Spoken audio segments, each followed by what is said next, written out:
Jemi në konferencën për shtyp pas ndeshjes Shkëndija Europa FC nga Gibraltari, fitojmë 1-0 dhe me rezultat të përgjithshëm 6-0 kalojmë në raundin e dytë të eliminator të UEFA Conference League. Trajneri Artim Pollozhani gatshëm për të përgjigjur në pyetjet tuaja. Tjetër që fitore minimale, pritshmëritë ishin që të fitojmë një rezultat tjetër më të thellë, por që përsa i përket qasjes, nuk mund të them që nuk ishte qasje, ajo që më shqetësoi në këtë ndeshje është veprimet në fazën e sulmit ose veprimet sulmuese ishin jashtëzakonisht ngatha, që do të thotë në momentin që ne kishim hapësira ose nxirrshim një lojtar me topin e lirë, ato vertikalizimet që ne e kemi pas ndeshjen e para, domethënë ndeshjen e parë në Gibraltar, në këtë ndeshje mungoshin.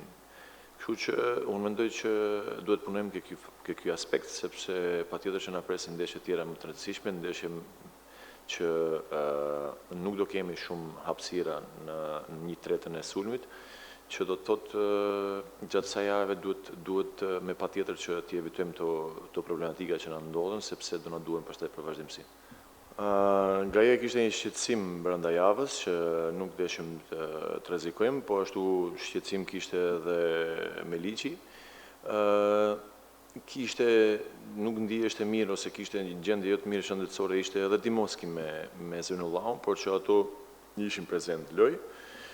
Gaje kishte një shqetësim që ne nuk deshim ta rrezikojmë, kështu që unë mendoj që portieri që u fut Hamzai bëri një paraqitje jashtëzakonisht mirë, kështu kjo është një diçka pozitive sepse kemi dy portierë me cilësi në ekip.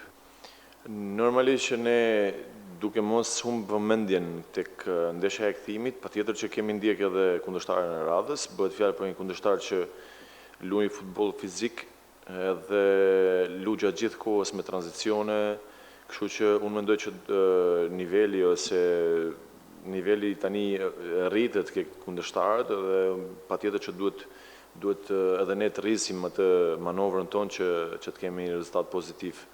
Patjetër që bëhet fjalë për një ekip që vjet ka marrur në vend 3 në kampionatin sloven. Kampionati sloven është një kampionat relativisht i mirë, i fortë, kështu që sa më shumë xhiro shkon në Kupat e Europës, aq më e vështirë bëhet, por që unë mendoj që ne kemi potencial që t'i përballojmë Bravos.